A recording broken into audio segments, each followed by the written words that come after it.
जय Hind and hello guys, स्वागत है आपका आपके अपने YouTube चैनल ज्ञानदेह होस्ट में। और इस वीडियो में मैं आपको बताने वाला हूं रेलवे रिक्रूटमेंट बोर्ड यानी कि RRB group D online form 2025 के बारे में कि कैसे आपको फॉर्म फिलअप करना है। गाइस वैसे तो मैं इसके फॉर्म फिलअप की वीडियो ऑलरेडी बना चुका हूं, बट यहां पर आपके लिए ये वीडियो लेटेस्ट अपडेट के साथ में बिना किसी प्रॉब्लम के कैसे भरना है उसके बारे में बनाई जा रही है, ताकि जो आपके सामने सवाल आ रहे हैं, आपके सामने प्रॉब्लम आ रही है, उनके सोल्यूशन इस वीडियो के अंदर दे सको। क्योंकि एक एक करके कमेंट के माध्यम से सभी प्रॉब्लम का आंसर करना पॉसिबल नहीं हो पाता, इसलिए वीडियो स्पेशली आपको यहाँ पर दी जा रही है। और ये आपके लिए सबसे बेस्ट टाइम है इस फॉर्म को भरने का, क्योंकि अभी वेबसाइट के अंदर कोई भी इशू नहीं आ रहा है, OTP भी आ रहे हैं, क्वालिफिकेशन की जानकारी भी सही से भरी जा रही है, जब आप डॉक्यूमेंट्स अपलोड कर रहे हैं वो भी सही से अपलोड हो रही है, आपका फोटो साइन भी सही से अपलोड हो रहा है। तो अभी आपके पास सबसे बेस्ट टाइम है। जैसे लास्ट डेट और नज़दीक आएगी तो आपके वेबसाइट के अंदर फिर से इशू आने शुरू हो जाएंगे। और इसमें लास्ट डेट ऑलरेडी आपकी बढ़ा दी है, जो कि 1 मार्च 2025 है। तो जितना जल्दी हो सके फॉर्म को भर लेना है। वीडियो को आपको पूरा देखना है, यहाँ पर संपूर्ण जानकारी इस वीडियो के अंदर आपको दी जाएगी। अगर आपने अभी तक वीडियो को लाइक शेयर नहीं किया कर दीजिए और चैनल को सब्सक्राइब करके बेल आइकन ऑन कर लीजिए। इसके बाद में जो लिंक वीडियो के डिस्क्रिप्शन में दिया है आप ओपन करेंगे, आपके सामने वैकेंसी की इन्फॉर्मेशन आएगी। आप ऑलरेडी जानते ही है कि इसमें 32,438 वैकेंसी है, 10वीं पास कैंडिडेट अप्लाई कर सकते हैं। तो सभी जानकारी चेक करने के बाद इंपॉर्टेंट लिंक के सेक्शन में आएंगे और अप्लाई ऑनलाइन लिंक ओपन करेंगे, आपके सामने वेबसाइट आ जाएगी। अब अगर आपने 2024 के अंदर या फिर 25 में भी इस वेबसाइट का इस्तेमाल करके कोई फॉर्म भर लिया है तो आपका अकाउंट बना हुआ है, आप यहां पर ऑलरेडी हैव एन अकाउंट, इसके ऊपर क्लिक करेंगे। इसमें या तो आप आधार के माध्यम से लॉगिन हो सकते हैं, जिसमें कि आपको आधार नंबर डालने के बाद OTP जनरेट करना है। OTP जाएगा उस नंबर पर जो कि आधार के साथ में लिंक है, वो डालेंगे यहाँ पर। फिर आई एम नॉट रोबोट के ऊपर क्लिक करके लॉगिन कर लेंगे। अगर इसमें कोई इशू आ रहा है, नहीं हो रहा है इसके माध्यम से लॉगिन, तो आप अपने पासवर्ड और आपके रजिस्टर्ड ईमेल आईडी या फिर आपका जो नंबर है उसका इस्तेमाल करके लॉगिन हो जाएंगे, जिसमें कि आपको login with RRB account option का इस्तेमाल करना होगा।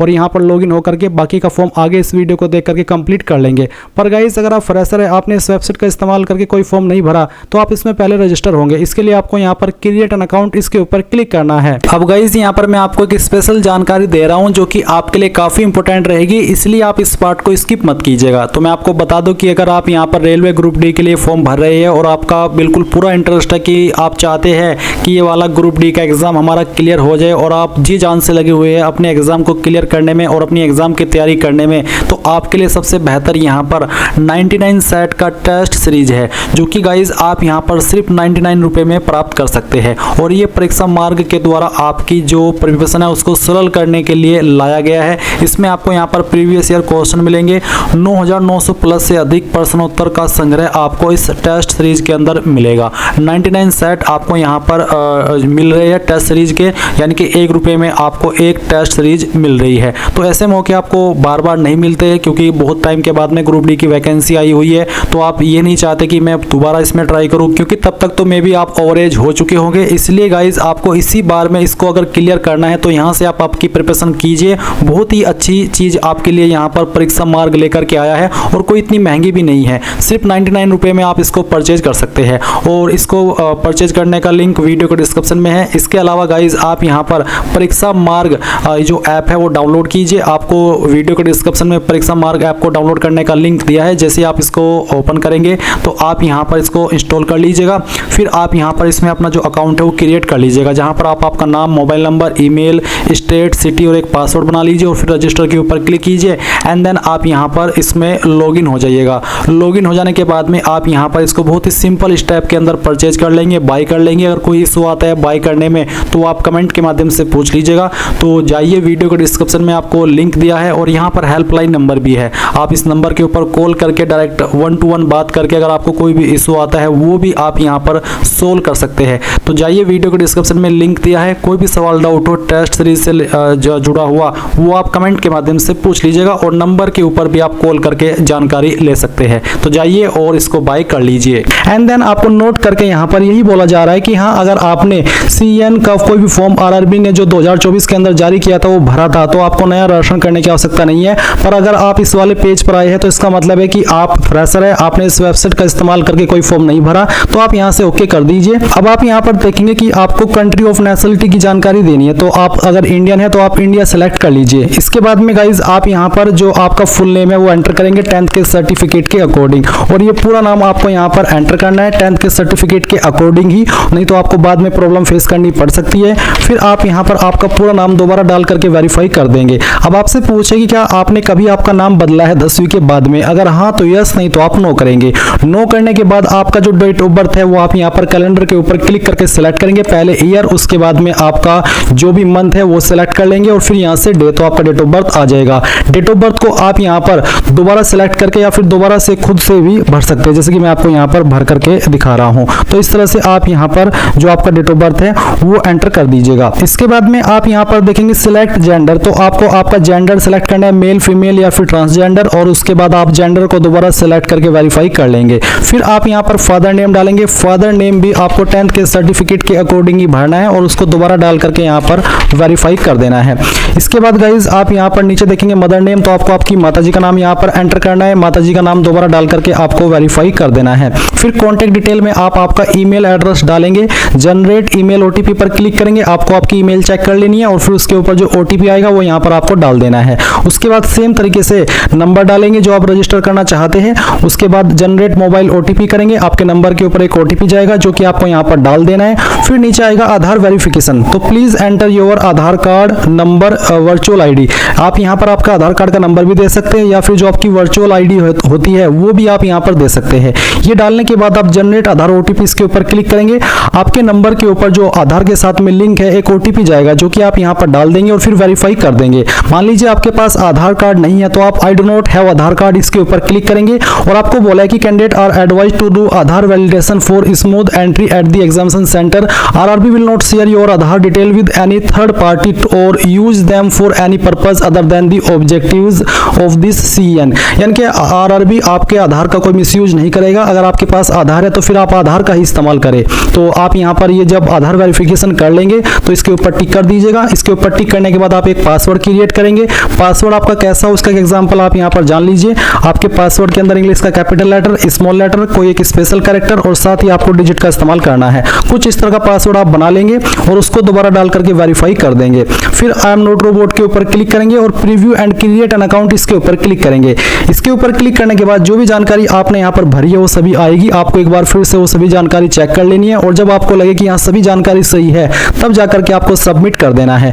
जैसे आप सबमिट कर देंगे तो फिर गाइज आप यहाँ पर होम पेज पर आएंगे और उसके बाद में आपको ऑलरेडी हैव एन अकाउंट यहाँ पर क्लिक करना है एंड देन अभी आपने जो नंबर रजिस्टर किया है या ईमेल रजिस्टर किया है वो डालना है। जो पासवर्ड अभी आपने यहाँ पर बनाया अपनी चॉइस से वो भरना है और फिर आई एम नॉट रोबोट के ऊपर क्लिक करके लॉगिन कर लेना है। लॉगिन करने के बाद में आपके सामने यहाँ पर कुछ ऐसा इंटरफेस आ जाएगा और अगर आपने अपना अकाउंट डिजिलॉकर के साथ में लिंक नहीं किया तो आप इसको लिंक कर लीजिएगा और फिर आप यहाँ पर ऑनलाइन एप्लीकेशन के सेक्शन में क्लिक करिएगा। इसके बाद में आपके सामने यहाँ पर आरआरबी सेलेक्ट करने का ऑप्शन आएगा। अगर आरआरबी सेलेक्ट करने के ऑप्शन नहीं आ रहे तो आपको वेबसाइट को रिफ्रेश कर लेना है। और मैं आपको बता दूं कि अगर आप दिल्ली जोन में अप्लाई करना चाहते हैं और यहाँ पर दिल्ली जोन नहीं देख पा रहे हैं तो आपको यहाँ पर चंडीगढ़ सेलेक्ट करना होगा, क्योंकि दिल्ली जोन की वैकेंसी जो दिल्ली जोन है वो आरआरबी चंडीगढ़ के अंदर ट्रांसफर कर दी है। तो आप यहाँ से चंडीगढ़ सेलेक्ट करिए अगर आपको दिल्ली जोन में अप्लाई करना है। फिर आप यहाँ पर नीचे टिक करेंगे और नेक्स्ट के ऊपर क्लिक कर देंगे। इसके बाद में अगर आपका पहले से अकाउंट बना हुआ है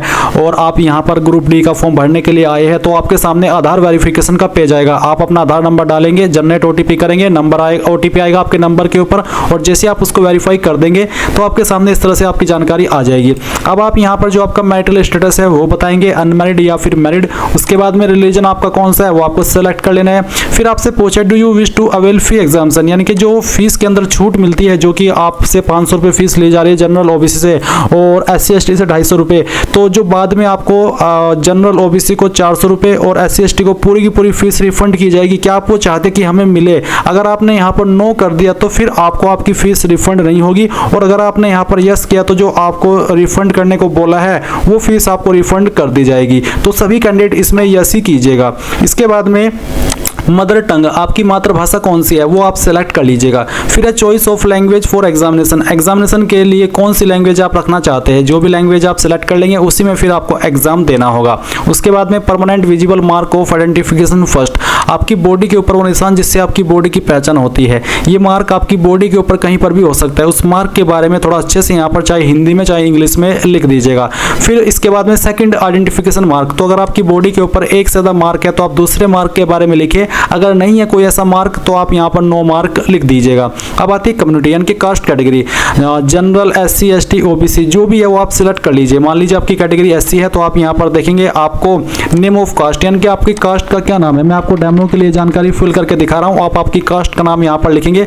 फिर कम्युनिटी सर्टिफिकेट नंबर, जो आपका कास्ट सर्टिफिकेट है वो आपका सेंट्रल का होना चाहिए और उसके ऊपर जो सर्टिफिकेट नंबर दिया है वो आप यहाँ पर डालेंगे। उसके बाद में आपका सर्टिफिकेट इनमें से कौन सी अथॉरिटी ने जारी किया है, आपको आपका सर्टिफिकेट उठाना है और उसमें नीचे की तरफ जहां पर मोहर लगी हुई होती है वहीं पर सक्षम अधिकारी के बाद में लिखा होता है उस पोस्ट के अधिकारी का नाम या फिर उस पोस्ट का अधिकारी जिसने वो जारी किया है। अगर आपका सर्टिफिकेट तहसीलदार ने जारी किया तो आप यहाँ पर इसमें तालुका मजिस्ट्रेट सेलेक्ट कर सकते हैं, या फिर उसमें जिस भी पोस्ट के अधिकारी की पोस्ट लिखी है अगर वो इंग्लिश में है तो आपको हिंदी के अंदर ट्रांसलेट कर लेना है गूगल के अंदर जाकर के, और फिर इंग्लिश में जो भी उसकी रैंक निकल के आएगी वो रैंक आपको यहाँ पर सेलेक्ट कर लेनी है। इन सभी के पोस्ट के अधिकारी द्वारा जो जारी आपके ये सर्टिफिकेट होते हैं सेंट्रल का कास्ट के, तो वो आप यहाँ पर सिलेक्ट कर लीजिएगा।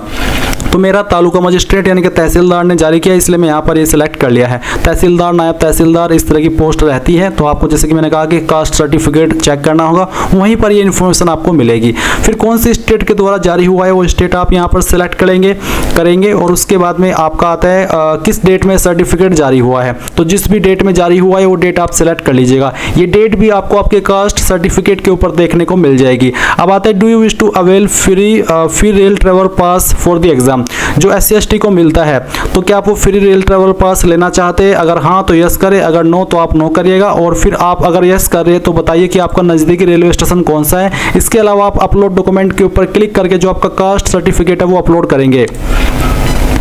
आप यहाँ पर देखेंगे चूज फाइल का ऑप्शन है, आपको आपका कास्ट सर्टिफिकेट PDF के रूप में अपलोड करना है। अगर वो इमेज में है तो आप गूगल के अंदर आइए और इमेज टू PDF सर्च कीजिए। ये जो वेबसाइट आएगी पहले वाली ये ओपन कीजिए, उसके बाद में सिलेक्ट JPG इमेज इसके ऊपर क्लिक कीजिए और फिर यहाँ पर आपका जो कास्ट सर्टिफिकेट है वो सिलेक्ट करना है, ओपन करना है। इस तरह से फाइल आएगी, कन्वर्ट टू PDF कर दीजिए, आपकी फाइल PDF के अंदर कन्वर्ट हो जाएगी। फिर आप यहाँ पर ब्राउज के ऊपर क्लिक करेंगे, उसके बाद में इस फाइल को आप यहाँ पर सिलेक्ट कर लेंगे, ओपन करेंगे। मैं डेमो के लिए इस फाइल को यहाँ पर अपलोड करके दिखा रहा हूँ। और अगर आपकी फाइल का साइज 500 KB से ज़्यादा हुआ तो वो अपलोड नहीं हो पाएगी, इसलिए गाइज आप यहाँ पर गूगल के अंदर आइएगा और आपको PDF साइज इंक्रीज या PDF साइज डिक्रीज, तो अगर आपको इंक्रीज करना है तो आप लिखेंगे PDF साइज इंक्रीज, और अगर आपको कम करना है तो आपको डिक्रीज। तो मुझे डिक्रीज करना है तो मैं यहाँ पर PDF साइज डिक्रीज करता हूँ। उसके बाद में आप यहाँ पर देख सकते हैं कंप्रेस PDF, इसके ऊपर क्लिक करके आप PDF साइज को कम कर सकते हैं। और उसके बाद इस फाइल को जैसे आप अपलोड कर देंगे आप यहाँ पर नीचे आएंगे और सेव एंड नेक्स्ट के ऊपर क्लिक करेंगे। तो यहाँ पर गाइज मैंने अपनी जो PDF फाइल है वो अपलोड कर दी है, आप देख सकते हैं डॉक्यूमेंट अपलोडेड सक्सेसफुली। अब आप देखेंगे पोस्टल एड्रेस डिटेल यानी कि आपके प्रेजेंट एड्रेस की जानकारी। तो जो आपकी स्टेट है वो आप सिलेक्ट कर लीजिए, फिर आपकी जो डिस्ट्रिक्ट है वो आप सिलेक्ट कर लेंगे एंड देन जो आपका एड्रेस है उसकी पूरी जानकारी आपको एड्रेस के सेक्शन के अंदर भरनी है। फिर आता है present nearest city major town, यानी कि आपका जो प्रेजेंट पास की सिटी है या फिर जो आपका मेन टाउन है नज़दीकी वो आप यहाँ पर लिखिएगा और उसके बाद में जो आपका पिन कोड है वो भी आप डाल दीजिएगा। अब अगर आपका प्रेजेंट एड्रेस और परमानेंट एड्रेस सेम है, अलग अलग नहीं है, तो आप नीचे इस बॉक्स के ऊपर टिक कर दीजिए, और अगर अलग अलग है प्रेजेंट परमानेंट एड्रेस तो फिर आप यहाँ पर अनटिक करके अलग से भरिएगा, अगर एक ही है तो टिक कर दीजिएगा। फिर आप सेव करेंगे एंड देन आप नेक्स्ट कर देंगे। नेक्स्ट के ऊपर क्लिक करने के बाद आपके सामने कुछ ऐसा इंटरफेस आएगा। यहाँ पर आती है कैटेगरी डिटेल, तो आपसे पूछा है कि क्या आप एक्स सर्विसमैन है, अगर हाँ तो यस, नहीं तो आप नो करेंगे। फिर पूछे कि क्या आप विकलांग है, अगर हाँ तो यस, नहीं तो यहाँ पर भी आपको नो करना है। फिर पूछे do you need scribe if you writing ability is affected in accordance with provision mentioned in पारा नंबर 11, यानी कि जो पारा नंबर 11 है उसमें अगर आपको लिखने में कोई प्रॉब्लम है और आपको उसके लिए स्क्राइब चाहिए तो आप यस करेंगे, अगर आप बिल्कुल ठीक है ईश्वर की कृपा से तो आप इसमें नो कर दीजिएगा। फिर पूछा है are you an EBC certificate holder, यानी कि इकोनॉमिकली बैकवर्ड क्लास से अगर आप आते हैं तो यस, नहीं तो आप नो करेंगे। इसके बाद पूछे कि क्या आप एक एम्प्लॉय है इंडियन रेलवे के जो करंटली सर्व कर रहे हो, सेवा कर रहे हैं, अगर हाँ तो यस, नहीं तो आप नो करेंगे। फिर यहाँ पर name of the current department organisation. तो अगर आप यहाँ पर किसी रेलवे के अलावा किसी अन्य डिपार्टमेंट के अंदर काम कर रहे हैं जैसे कि central government, state government, PSU, तो आप वो सेलेक्ट कर ले। अगर आप बेरोजगार है तो आप नॉट एप्लीकेबल को टिक करेंगे। फिर पूछे कि are you a course completed act apprentice in railway, क्या आपने रेलवे के किसी भी एस्टेब्लिशमेंट के अंदर एक्ट अप्रेंटिस की है? अगर हाँ तो यस, नहीं तो आप नो करेंगे। अगर आपने की है तो आप यस करने के बाद में आपका ट्रेड बताएंगे। इसमें ट्रेड स्पेसिफिकली सेलेक्ट करने का नहीं आ रहा है, इसलिए आप एनी डिसिप्लिन सेलेक्ट करेंगे। फिर आपने किस डेट में ट्रेनिंग स्टार्ट की थी अपने एक्ट अप्रेंटिस की, वो आपको यहाँ पर डेट सेलेक्ट करनी होगी इस तरह से, जैसे कि मैं आपको सेलेक्ट करके दिखा रहा हूँ। और कब आपने ट्रेनिंग कंप्लीट कर ली थी उसका जो ईयर है वो आपको यहाँ पर सेलेक्ट कर लेना है इस तरह से।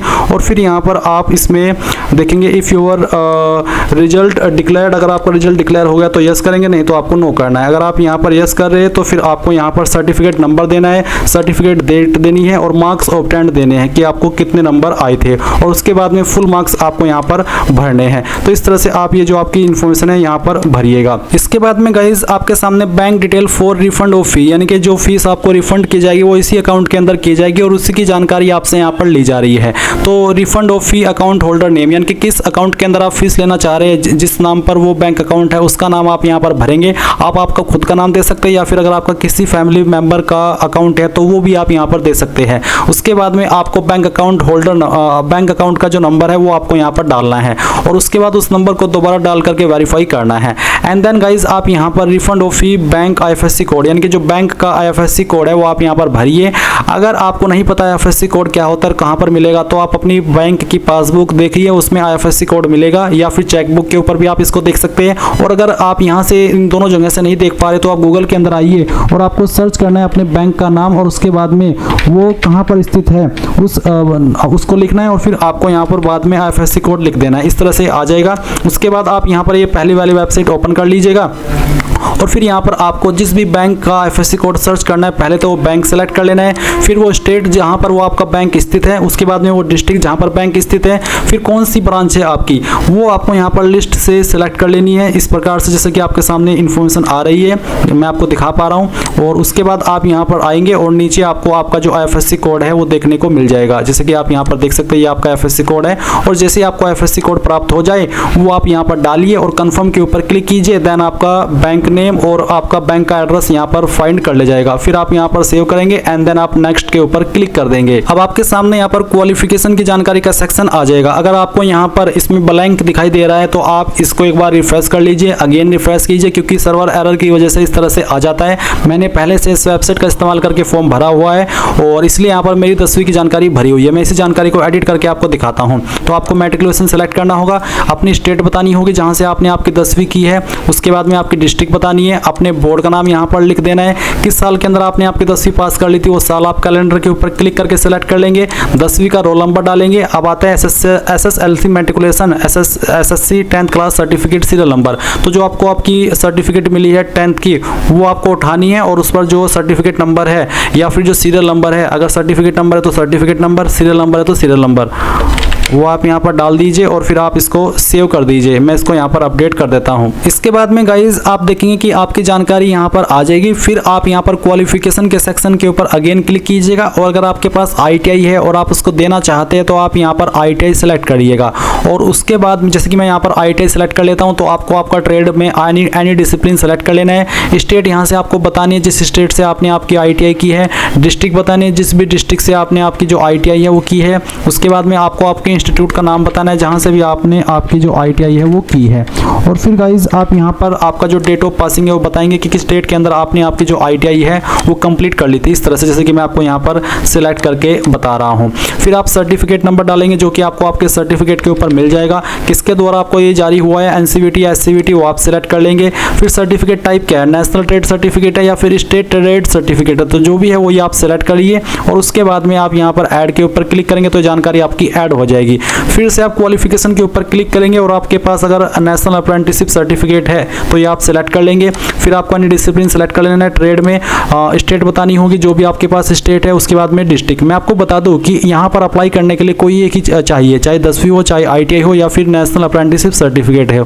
तो तीनों की इन्फॉर्मेशन इसलिए भर करके दिखा रहा हूँ क्योंकि क्या पता कौन कैंडिडेट किस क्वालिफिकेशन के माध्यम से अप्लाई कर रहा है, इसलिए यहाँ पर मैं तीनों चीज़ें आपको फिल करके दिखा रहा हूँ। तो अगर आप NSC के माध्यम से कर रहे हैं तो आपको यहाँ पर स्टेट, डिस्ट्रिक्ट, आपका इंस्टीट्यूट जहाँ से आपने की है यानी कि जिस एस्टेब्लिशमेंट से आपने की है, उसके बाद में डेट ऑफ पासिंग क्या था, सर्टिफिकेट नंबर, सर्टिफिकेट आपको इशू किसके द्वारा जारी हुआ है, और उसके बाद में यहाँ पर आपका जो सर्टिफिकेट इश्यूड है सिलेक्ट करने के बाद में सर्टिफिकेट टाइप सेलेक्ट कर लेंगे, नेशनल अप्रेंटिसशिप सर्टिफिकेट, और उसके बाद आप ऐड के ऊपर क्लिक करेंगे तो जानकारी आपकी ऐड होगी। फिर आप यहाँ पर नेक्स्ट के ऊपर क्लिक कर देंगे। अब आपके सामने यहाँ पर आपका जो कास्ट सर्टिफिकेट आपने अपलोड किया था वो आप व्यू के ऊपर क्लिक करके व्यू कर सकते हैं। साथ ही साथ आप आपका फोटो अपलोड करेंगे, किस तरह के फोटो रिजेक्ट होंगे उसके सैंपल आप देख सकते हैं, और किस तरह का फोटो एक्सेप्ट होगा उसकी भी जानकारी आपको यहाँ पर दी गई है। तो इस तरह का फोटो ही आपको रखना है, बैकग्राउंड आपके फोटो का व्हाइट होना चाहिए। फिर आप यहाँ पर आएंगे और जानेंगे कि फोटो आपका 2 महीने से पुराना नहीं होना चाहिए, फोटो कलर होना चाहिए और बैकग्राउंड व्हाइट रहना चाहिए, साइज 50 से 100 KB के बीच में होना चाहिए, सिग्नेचर का साइज 30 से 50 KB के बीच में, और जो डायमेंशन है वो कितना होना चाहिए वो भी आप देख सकते हैं।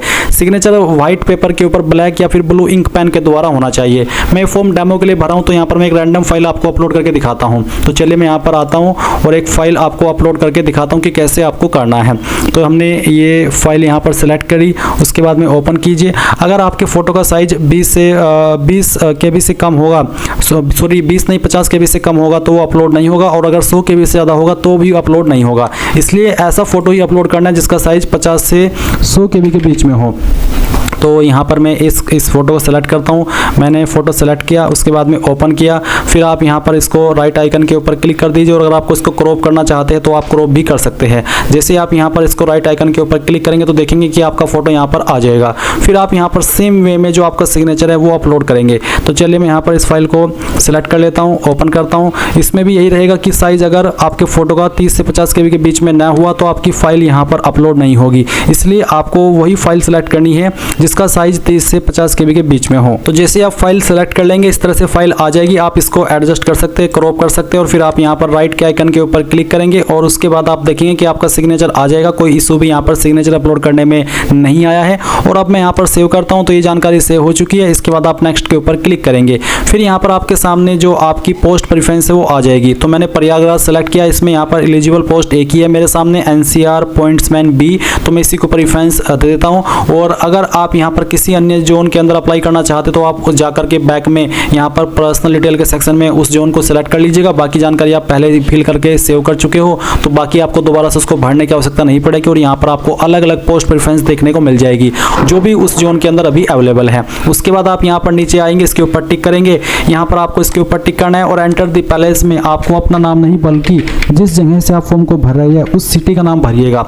मैं आपको फिर से बता दूं, आपको आपका खुद का नाम नहीं भरना है, अपनी सिटी का नाम देना है जहां से आप फॉर्म को भर रहे हैं। और फिर आप यहां पर प्रीव्यू एप्लीकेशन के ऊपर क्लिक करेंगे। अब जो भी जानकारी आपने भरी है वो सभी आपके सामने आएगी। अच्छे से टाइम लेकर के सभी जानकारी चेक कर ले और फिर आप यहां पर इसके ऊपर टिक करें और यहां से सबमिट कर दे। सबमिट करने के बाद अगर आपने यहां पर एक बार और सबमिट कर दिया तो फॉर्म आपका सबमिट हो जाएगा। भले ही आप फीस जमा न करें पर आपका फॉर्म सबमिट हो चुका है। और अगर आपको लगता है आपने सबमिट कर दिया और फिर आपको लग रहा है कि यार मेरे से कोई गलती हो गई है, तो गाइज आपको फीस पे करनी होगी। फीस पे करने के बाद में जब इसमें आपको एडिट करने का समय मिलेगा उस समय में आप अपनी फीस जो एडिट फीस है वो देने के बाद अपने फॉर्म को सही कर सकते हैं। क्योंकि अगर आपने यहाँ पर इसको सबमिट कर दिया और आप सोचे कि चलो मैंने फीस जमा नहीं की, अब मैं दूसरा फॉर्म भर लूँ, तो दूसरा फॉर्म नहीं भर पाएंगे क्योंकि इसमें आधार ऑथेंटिकेशन होता है, आधार वेरिफिकेशन होता है और वो आप ऑलरेडी कर चुके हो। तो नया अकाउंट जब आप बनाएंगे उसमें आधार वेरिफिकेशन मांगा जाएगा, जो कि आपके पास आधार अवेलेबल नहीं है क्योंकि आप पहले यूज कर चुके हो, तो वो इसमें ट्रिक काम नहीं करेगी। इसलिए अगर आपको लग रहा है कि मेरे फॉर्म में कोई गलती हो गई तो इसको सबमिट करने के बाद में फीस पे कीजिए और जब आपको एडिट का समय मिलेगा वहाँ पर एडिट के लिए जो फीस आपसे ली जाती है 250 रुपये वो दीजिए